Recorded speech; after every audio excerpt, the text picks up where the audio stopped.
Who here knows the name David Phillips? Ring any bells? David Phillips? No? It's a trick question. It's a super common name. I know like 3 guys named David Phillips. Common in English. Let me narrow it down. Who here has heard of the Pudding Cup frequent flyer mile guy? No one? That David Phillips, that guy's my hero. David Phillips is the guy who bought $3,000 worth of pudding cups, flipped them into 1.28 million frequent flyer miles, good for about $18,000 worth of travel rewards. And at the end of the day, he even wrote that $3,000 expense off on his taxes. Mr. Phillips is a civil engineer, a teacher at UC Davis, with a Rain Man-esque attention to detail, who happened to be paying attention in 1999 when American Airlines launched a cross-promotion with the Healthy Choice food brand. Here's how it worked. You send in 10 Healthy Choice proof of purchase barcodes, and American Airlines rewards you with 500 American Airlines Advantage miles. But if you got the proof of purchase in before an early bird deadline, you would get double the miles. It's pretty good, right? You buy 10 frozen dinners at $8 a pop, costs you about 80 bucks. You get about $15 in travel rewards back. It's almost a 20% return. Mr. Phillips did some legwork at the grocery store and discovered that one discount chain in his area was selling individual Healthy Choice pudding cups for 25 cents a piece.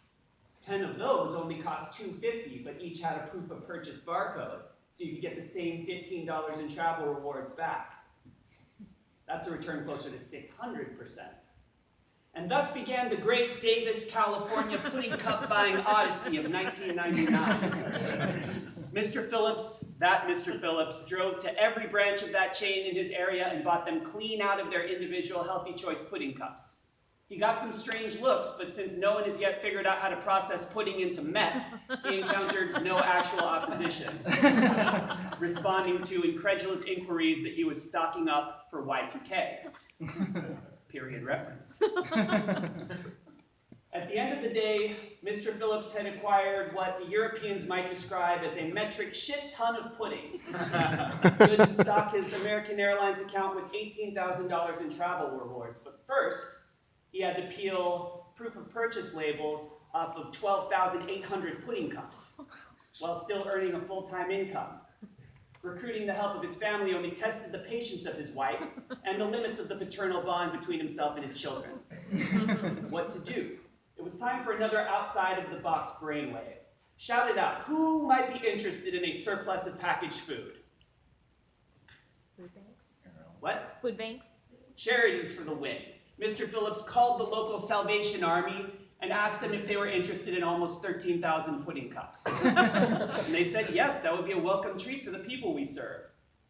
Mr. Phillips told them that the pudding was theirs, provided that they could supply him with the labor to peel the proof of purchase off the pudding cups.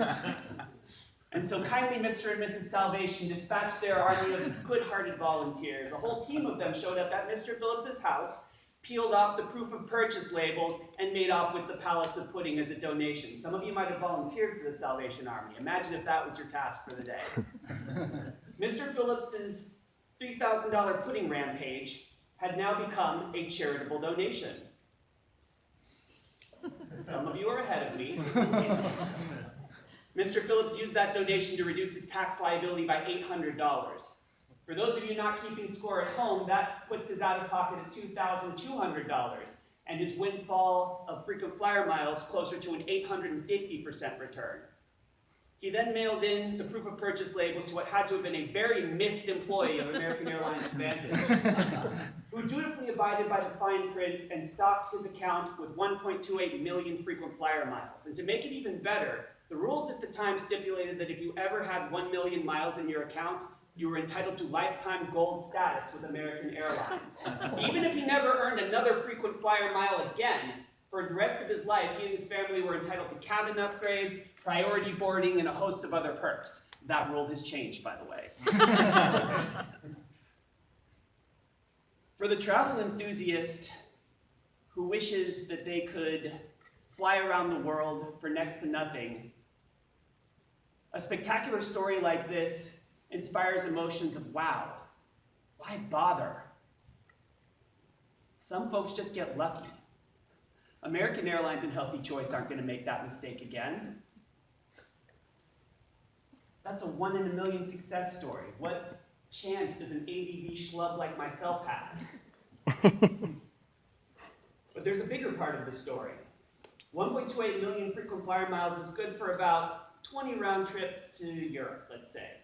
If Mr. Phillips has a family of 4 and 1 vacation a year, that should last him about 5 years. That's better than a punch in the balls, but it's not exactly earth-shattering. But the article that I cribbed the details of this story from made an easy-to-overlook point, and I quote, this is Carl Smallwood from Gizmodo. David will likely never run out of air miles, because he's still earning miles about 5 times faster than he's spending them, despite traveling quite often, thanks to various frequent flyer mile incentive programs he keeps an eye out for and exploits, just like the pudding scheme. David Phillips' story was my first exposure to what a certain subculture of travelers calls the hobby, with a capital H.